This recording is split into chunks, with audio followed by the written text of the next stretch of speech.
Welcome to another episode of Media Talks TV. I'm your host, Tony J. Today, I wanted to delve into a topic about New York City and the media. Now, as you know, my previous video was about Jordan Neely and the decline of New York City. Um, this particular episode, I'm going to break down different things about the media in New York City, and we're gonna go over some movies. I'm gonna do some reviews of some movies. I'm gonna show you some clips. Uh, what's interesting about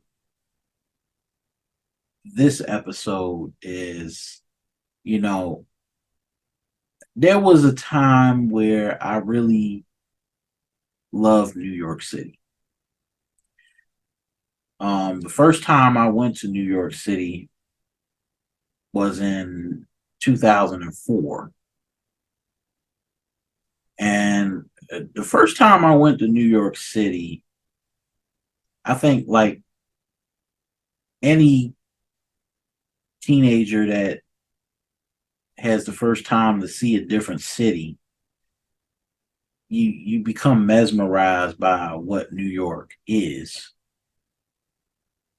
And the thing that is very intriguing about New York City is New York prides itself on being the greatest city in the world, mainly because of 9/11. And I think since 9/11, New York City continues to carry around this kind of gravitas of pride in their city. I mean, any city has pride, but there's nothing like New York pride. But I think, you know, there is a such thing as too much city pride. And in this case, um, New York City has so much pride that it erodes itself on the inside, that it can't have a basic critique of what's going on in New York City. Just last week, uh, there was a meeting with tenants because there's a lot of people that live in New York City that live in rent controlled apartments. And one of the things that's fascinating about New York City is there are people there that have lived there since World War II. And New York tends to have rent stabilized apartments. And now the average rent in Manhattan is almost $5,000. And with rent stabilized apartments under the Adam administration, they decided to actually increase the rent against the tenants for the landlords. And what's so fascinating about this is that after the pandemic, New York City has kind of swirled into this kind of crisis. And, you know, with New York, we always like to say that New York City has this ability to rebound and be resilient. It is a resilient city, but I think with the pride and this idea of resilience that even New York can survive Hurricane Sandy to a certain extent, the city has kind of eroded it's become an unlivable place. And despite all the beauty that New York enjoys and has, so many people have come from New York. Um, the city, as it currently stands, is at a crossroads, one in which it may push people to decide to actually leave what already happened already. But one of the things that I really want to talk about in this episode is really the media impact on New York City and the impact of television on as it pertains to New York City, because New York City has been in the media for a very long time. Um, since the 1940s with Dragnet, and people might not know Dragnet is actually one of those shows that have been around for a long time. Um, there was this other show called 8 Million Stories. That was one of the first top dramas. And that's another thing I wanted to also elaborate on is New York is very well known for its procedural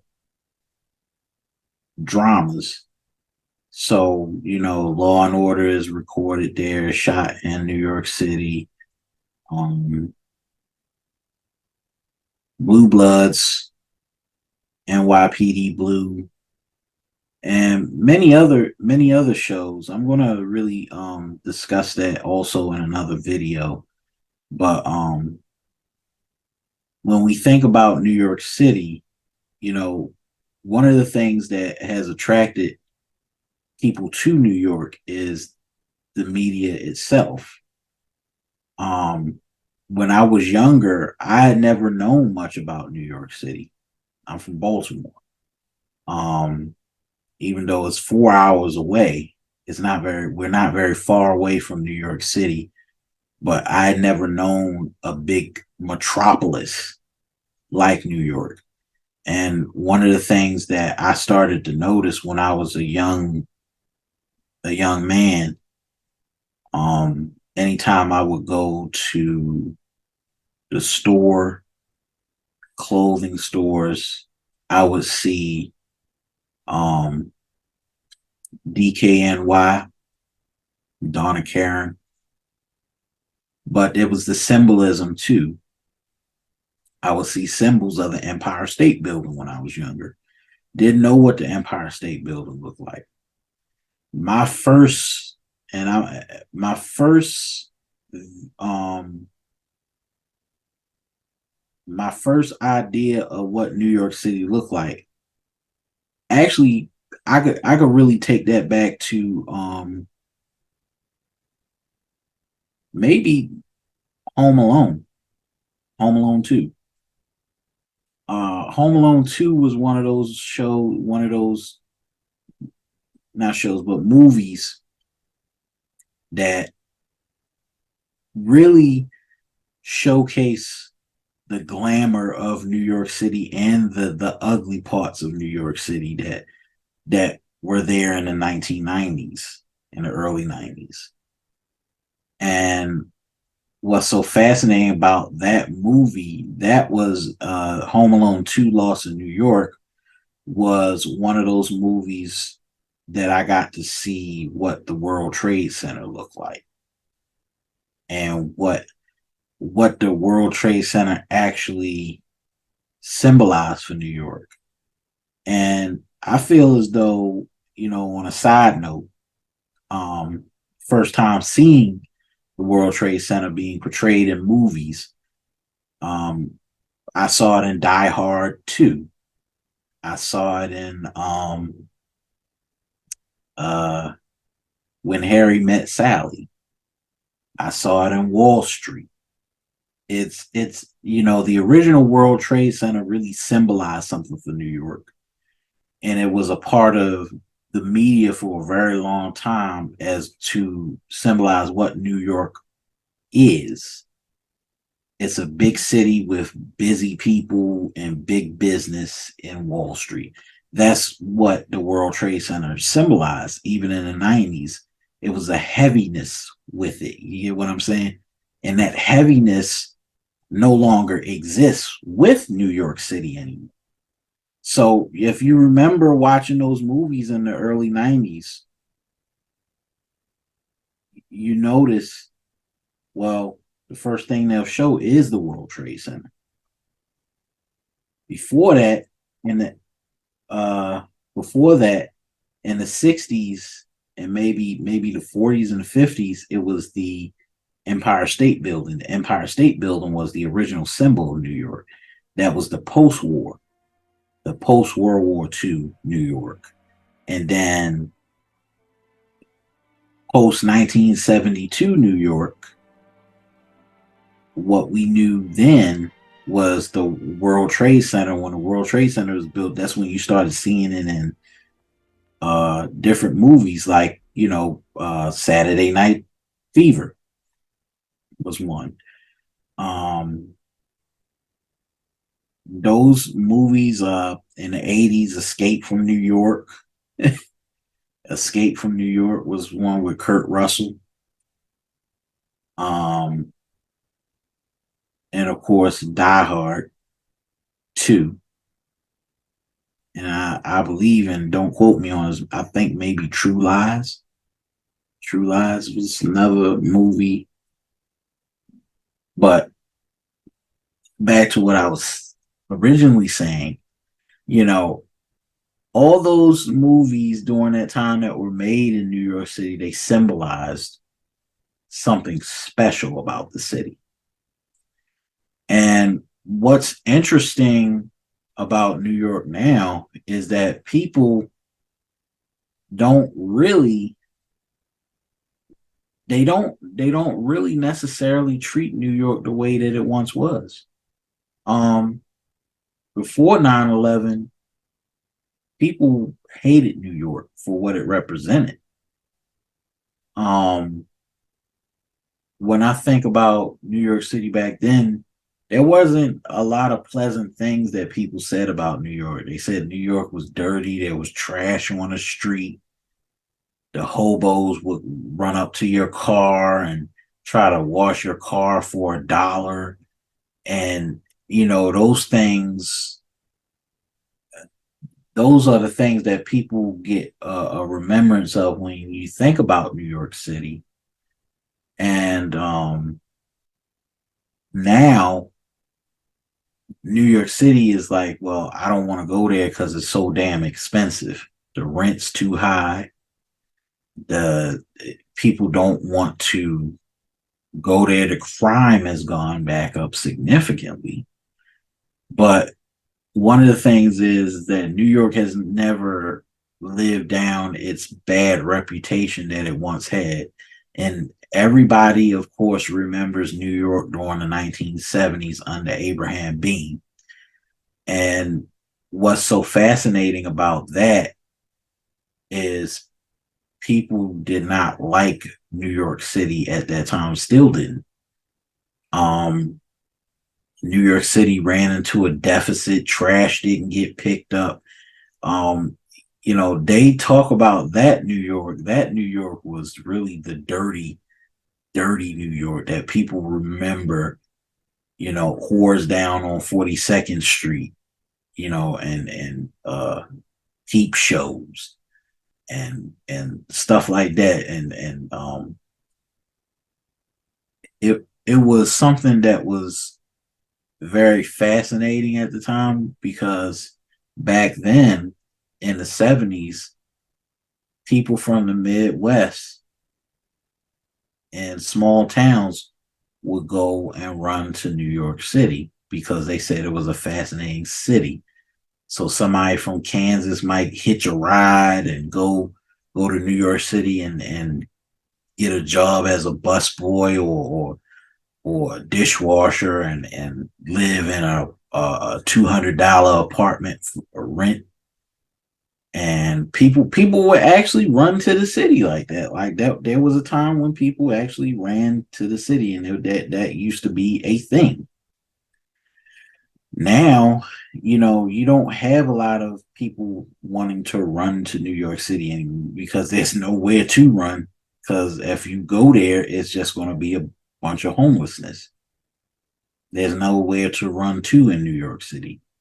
And I used to have a love for New York City for such a long time because I had grown up learning and knowing New York because of the shows that I watched. I don't know if I talked about this in my previous video, but in the 1970s, which I researched, um, there was this thing about emphasis on having television shows that reflected urban realities that was under Fred Silverman. And the thing that's fascinating about Fred Silverman is that he modernized television for the current society because in the late 60s to early 70s, people were protesting the war, people wanted to sit around TV and have these hard conversations about the war and where people stood. And some of the elderly or the older people who fought in the Korean War and the World War II, they were the older generation, and the younger generation were the boomers, and that became the setup for a show called All in the Family. And the thing that's so fascinating is it took place in Queens, New York. Now, most people don't know what Queens, New York looks like. You know, what people know and what I remember very vividly when I used to watch All in the Family is Queens just looked like a suburb, a normal suburb that you could find anywhere in middle America. And what's fascinating is it takes place in New York City, but it doesn't take place in Manhattan. See the difference? So Queens is a suburb, Manhattan is the main city. And what's fascinating about how Queens is portrayed on TV, looking at All in the Family, you'll see that New York City is portrayed as being middle America, which not necessarily true. But when you watch a show like All in the Family, you notice that that kind of represents middle America, and that's why so many people resonated with a show like All in the Family, and it became one of the biggest shows. And then another show, of course, that came out of that was The Jeffersons. And what's fascinating about The Jeffersons is that most of the facades that were used on that show, like the exterior, those buildings are still there today. But the beauty about that show is that it really showed New York City as being New York City. And you started to see with Norman Lear how he puts his influence on how New Yorkers are portrayed on TV shows. So when you had All in the Family, when you had the Jeffersons, when you had Maude, that was liberal New York being portrayed on television and given to you. Then, like I said, like with all of the television shows that were on TV in the early to mid 70s, All of them took place in New York City. Welcome Back Cotter took place in in Brooklyn. That's another fascinating show. I didn't watch a lot of Welcome Back Cotter when I was younger. Came on Nick at Night, so I saw little episodes in between that, when I was younger. But Welcome Back Cotter is another show that takes place in Brooklyn, New York.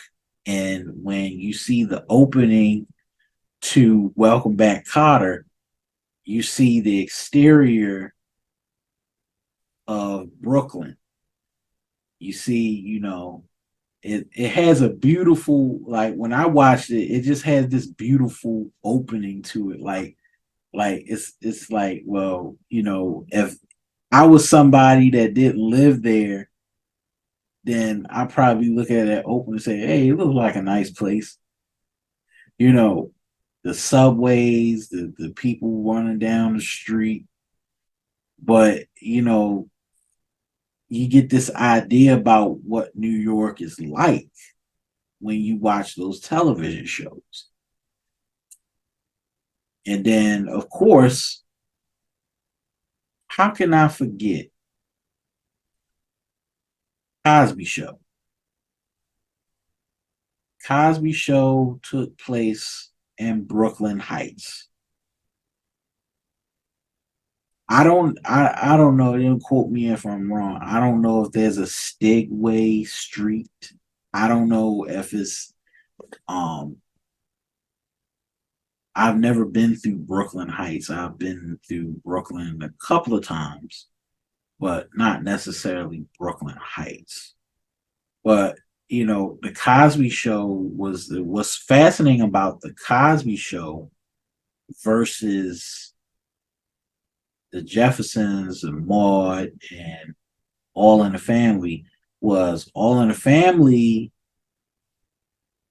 was had the exteriors shot in New York itself, but it was recorded and shot. The live studio audience was shot in California at CBS Studios. Here, Cosby Show was actually recorded at Steinway Silver Cup Studios in Queens. That makes it very fascinating. I believe the Cosby Show was the only show that was actually recorded directly in New York City. No other place. That was unheard of even back then. No other show. CBS, NBC didn't really normally shoot shows in New York directly, not unless it was Saturday Night Live. And what's so fascinating is that Cosby really fought hard for the Cosby Show to be shot in New York City versus California because he felt like there would be not, from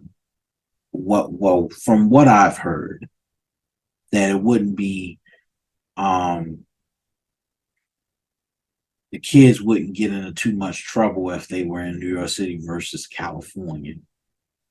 And it wouldn't be easy to fly them out there all the time because I think it was Malcolm Jamal Warner was from Jersey City, and a couple of the cast members, all of them were from New Jersey, and they didn't want to necessarily go out to California and go out to LA. So that's one of the primary reasons why the Cosby Show was shot in Steinway and Silver Cup Studios. And what's so interesting about that is that not a lot of shows are shot in New York City unless it's Saturday Night Live, it's the Today Show, or any type of talk show like Wendy Williams. Um, there used to be times when you would get tickets to go see those shows. Of course, Viacom was another place. Like Viacom is directly in the building is directly in Times Square, and TRL is shot in Times Square at Astor Place, one Astor Place. That's what the place building is that houses Viacom. But not a lot of large scale TV shows are shot in New York City, which is kind of fascinating, but it's kind of how Hollywood really works. But a lot of movies were created here. A lot of movies were created in New York City. And the fascinating part about New York is that there's always been this contention that dates all the way back to the 1900s with the first patent of the motion picture. And it's one of the reasons why so many people left New York City and went to California because um, Thomas Edison had a monopoly on motion pictures and they had to get away from it because they couldn't sue him. They couldn't sue him and they couldn't put up a lawsuit to actually get rid of the trademark. And that's one of the reasons why everything is shot in LA while everything is not really, while maybe TV shows, talk shows and sketch comedies are recorded in New York. But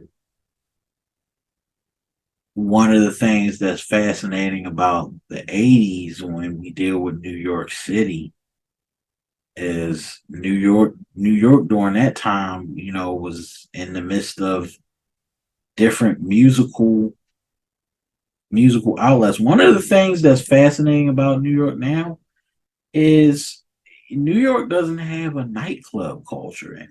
You notice that? New York City does not have a nightclub culture.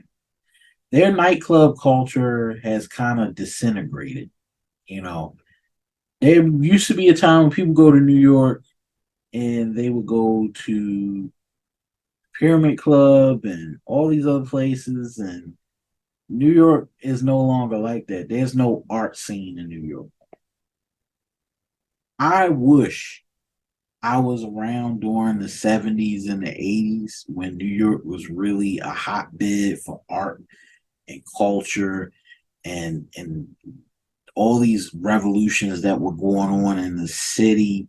Like that was a real beautiful thing, because during that time in the 80s, hip hop had really taken New York City by storm. The music industry was really hitting in New York, and MTV became a thing. So music videos were born in New York City. There was no such concept as a music video until MTV came about. And that's one of the fascinating stories about New York and especially the cable industry in the 80s was MTV. And then also, what many people may not know is HBO. HBO started in New York City. HBO is one of the biggest companies now under Time Warner. But Charles Dolan, had the Manhattan Cable Network in 1972. In 1972, he turned it into home box office. And they just showed movies. That was a brand new concept in the 70s. So when you think about cable, the concept for cable came out of New York City with HBO. And HBO wasn't a really known thing until the 80s when they started airing more movies and they saw a profit from airing movies directly onto cable that people couldn't get until they had to wait until the VHS came out. Once the VCR came out, everybody was recording movies on HBO. Would take an HBO, you watch an HBO movie, you record it, and you'd have it. And what's so interesting about that is, HBO has now become a big entity. I remember vividly HBO being such a great channel when I was younger. And I think one of the primary reasons why I love New York so much was because of HBO. And me being born in the 90s and having HBO at that time, I had no business watching HBO at my age. I was 8 years old. I flicked through the channel. I saw some of the craziest shit on HBO. First time I saw Oz, I was like maybe eight. Yeah, I was like 8, 9 years old when I saw Oz. It was the most rough stuff I've ever seen on HBO. And another thing I loved about HBO too was this documentary. And I never forgot about that documentary. Hookers on a Point. Some of the roughest stuff I've ever seen on television. One of the things that made New York City so fascinating was Hookers on a Point. Beautiful. The way that they shot that. Um, and then they did a follow up of Hookers on a Point, early 2000. Then they did a third one on AC Atlantic City Hookers, and that was really the mood point for me about New York, knowing that New York was this dirty place, this seedy. There was a seedy underworld in New York. You know, HBO used to do gritty documentaries, and that's what they were known for. But they all took place in New York City.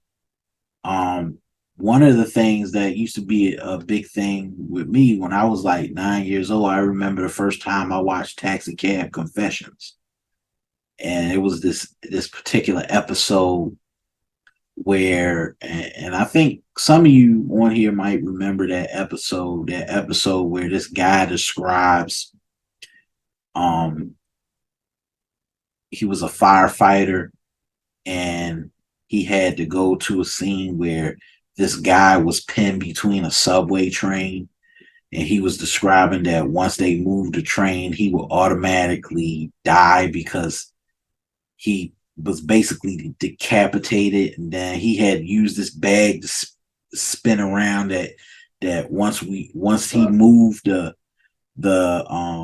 subway train off him, his guts would fall out and then would die instantly. I've never seen anything like that. Like, he told that story in such a vivid way, and I was like, wow. I was like, damn. And you never like that's the first time I actually knew how crazy New York was, when I heard that story on Taxi Cab Confessions that people get pushed in front of subway trains. I didn't know how delusional and how crazy that was. Or think about this, I'm gonna go back to the 80s. Um, the Grandmaster Flash and the Furious Five.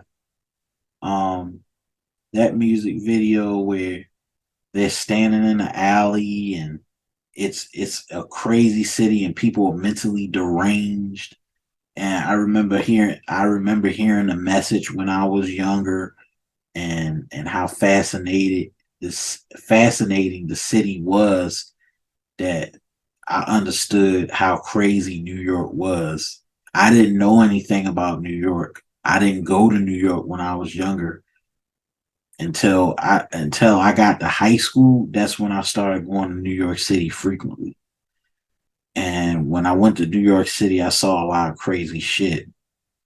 And even now, I've taken a break from going to New York because of the stuff that's happening up there. And I remember, with books, um, especially when I was younger, like I would read a lot of Harlem Renaissance, Langston Hughes, but the author that fascinated me about New York City the most was Walter Dean Myers, because Walter Dean Myers wrote about gang life in New York City. He also wrote about youth locked up in New York City jails. Um, then there was Miracle's Boys. I remember reading that. I remember my English teacher giving me that, and I was like fascinated with Harlem, Miracle's Boys. And there was another book that I love, um, Monster by Walter D. Myers. And what's so fascinating is that all these books, from the books to the movies to the music, everything encompass New York City. That's why I say New York City has been a part of our lives for such a long time that nobody even realizes um, how much of an impact New York City has on American culture, especially with jazz music. But that's another subject. But with everything in terms of media consumption, New York City is the prime metropolis for all the media in the world. And I know deep down that part of me can't really can't really understand what the fascination is with New York City.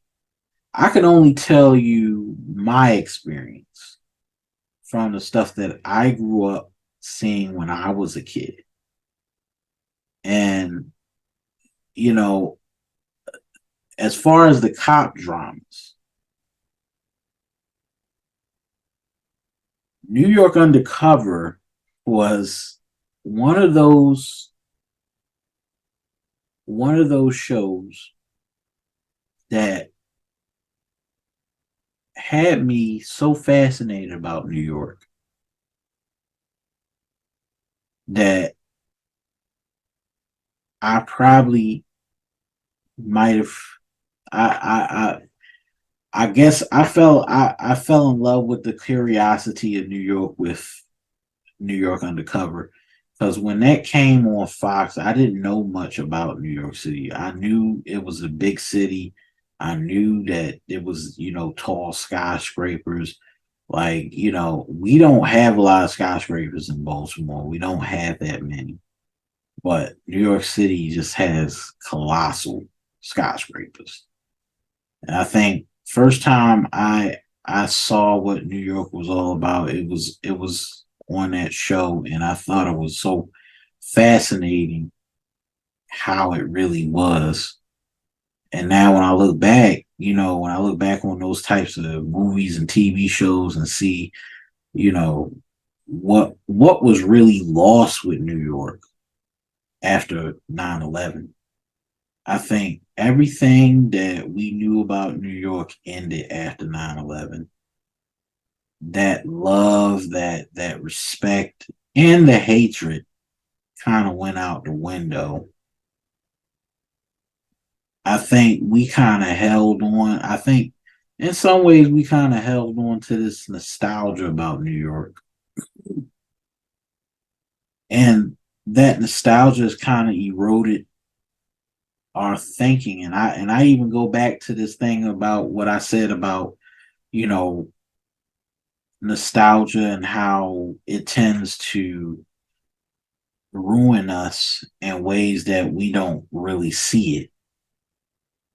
New York, it will never be the type of city that you want it to be, even if you thought it was such a great city.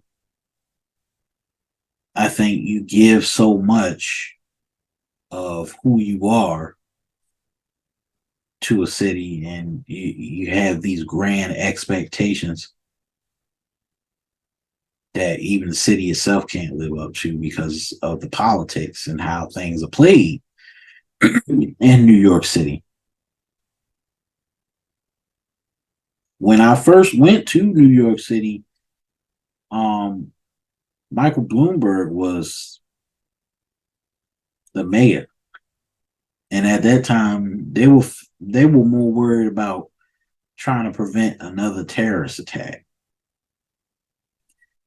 And one of the things I noticed about New York City is New York City continued to go back to what it originally was. And once I went the first time, I said I wanted to go again. I went in 2006. And during that time, we had English class. I think I was in my sophomore year of high school. And what what was so intriguing even then, I think when I look back on it, I had teachers, even in Baltimore, teachers that moved from New York and came down to Baltimore, and they live here because it wasn't affordable to live in New York City. But they all told me that New York was a fascinating city, that, New York was this place where, magic would happen and shit like that. And, it doesn't really dawn on you that so many people that come from New York, they try to pass that kind of influence down to other people. And we had a lot of articles that we had to read. I remember my English teacher passing me an article, my sophomore English teacher passing me an article about what happened the day after 9/11. And I remember every time September 11th comes around, um, we're kind of reminded of really what we lost in New York. And now it's kind of like New York is kind of etched in the history books now because of the World Trade Center attack. But also, what's fascinating about New York is that there has been an overwhelming influence in the media that keeps tourism thriving in New York and people wanting to come back and go back and be there, but realize that they can't live in New York because it's not a livable city. It's not. It never will be. You know, just like everybody can visit Monaco and can't live there. Everybody ain't going to live in Monaco. I think that's what New York City is starting to get. They're trying to be the American version of Monaco, where it's just only billionaires, millionaires, and billionaires could fucking live there. There's no average working Joe. There's no such thing as a middle class, just, you know, millionaires and billionaires working. And that's what's so interesting about New York. I think in the future, we're going to see a lot more people leaving New York. Um, I think my fascination about New York in the early 2000s was kind of in the middle. I love New York for what it is, but then there's certain people that I don't like that come from New York, and I think most of them come from the Bronx and Far Rockaway. Like I just can't stand them. Like people from Harlem, I'm cool with. I'm cool with, but I can't stand people from the Bronx, and I can't stand people from Far Rockaway for some odd reason. I don't know what it is, but what's so fascinating about the city itself is it's been in the media for such a long time, and I watch so many movies, uh, listen to so many, read so many books about New York, and I still don't understand why the city is the way it is. When I was younger, I watched the show Taina, so I understood the Latin perspective about New York. Um, there was this other movie. They had a lot of short films that came out of that era too. Um, one of them was one of my favorites that I love, still love, Raising Victor Vargas. I don't know if y'all remember that one. Raising Victor Vargas um, with Judy Marti. Ultimate favorite. Like Judy Marti is one of my favorite actresses because I seen her play different characters.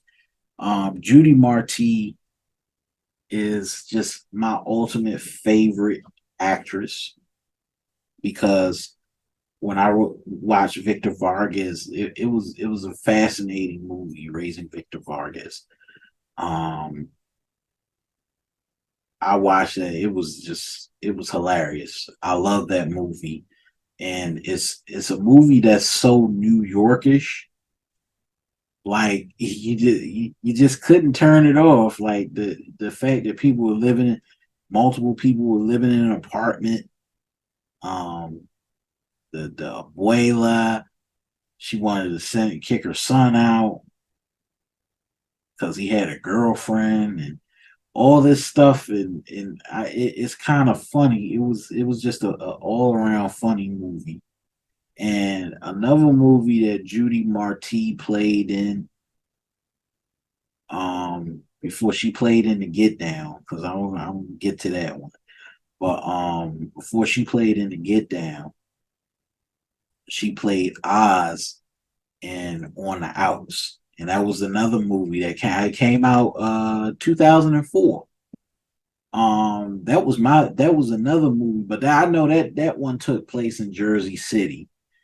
But it's Jersey City is still New York. I don't care what nobody say. But that was a beautiful movie too. I still watch that movie. I love that movie because it talks about mainly about women and what they deal with psychologically, how their circumstances get them caught up.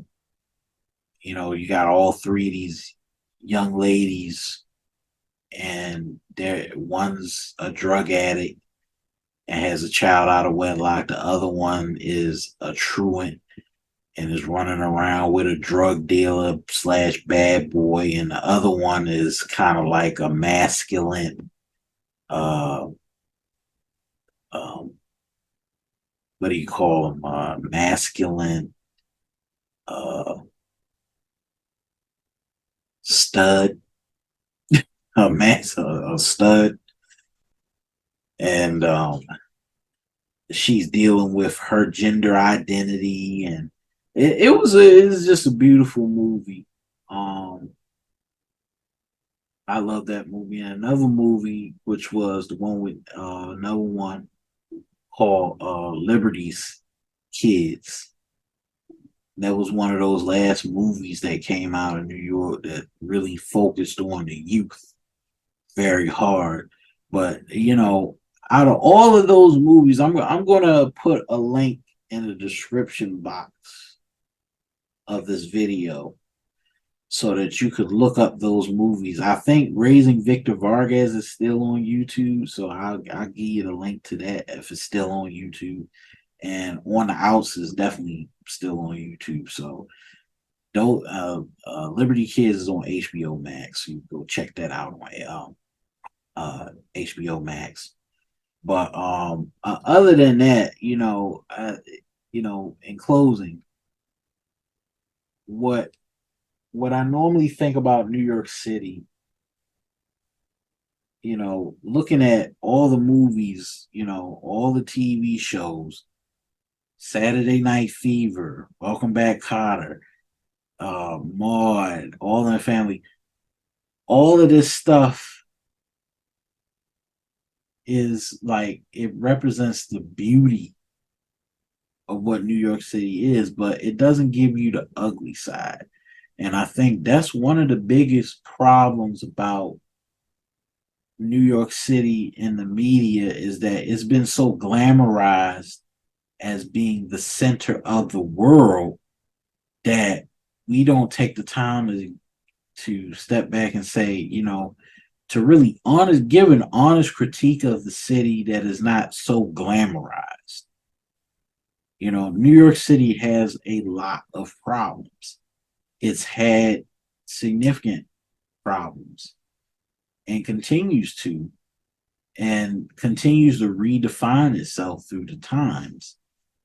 But in the current state of affairs, I don't think New York City is going to last if it continues to price out its own people out of the city. You're going to see New York City become a different city after maybe 10 years. I can bet you that. Well, this has been another episode of Media Talks TV. I want to thank you guys for subscribing to Media Talks TV. I'm going to have more videos coming up soon. Thank you. I just got my first video with 100 views. And I am amazed at the growth of this channel. I'm amazed at it. Just keep liking the videos, keep sharing the videos so that we could grow this channel and take Media Talks TV to the next level. I thank you for giving me 100 views on my first 100 views video. I'm happy about that. I'm excited about that because I know what I'm doing is paying off and you're listening. So I thank you for coming and subscribing, clicking the like and hitting the notification bells. Keep doing the same thing. I promise you I will not slow down on this content. I'm going to be consistent. Anyway, I'm Tony J, and I'm out.